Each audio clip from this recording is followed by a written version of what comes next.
त्यांना जर आमची गरज नसेल तर त्याचा विचार केला जाईल असा गर्भित इशारा गोगावलेंनी दिलाय।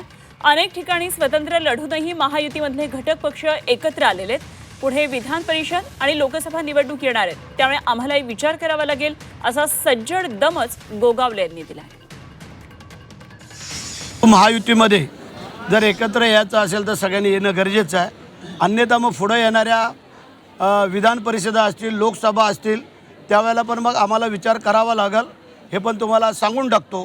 कारण जर आपण महायुतीमध्ये लढलो वेगळे तरी कित्येक ठिकाणी एकत्र आलेलो आहोत आणि त्यांना जर आमची आवश्यकता नसेल, हरकत नाही आहे, त्याचा पण विचार पुढे केला जाईल।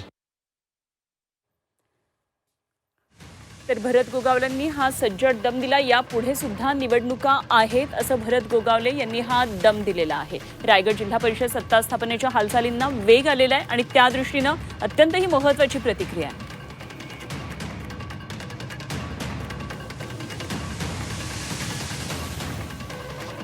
यापुढेही निवडणुका होणार आहेत आणि हा अशा प्रकारे इशारा भरत गोगावलेंनी दिलेला आहे।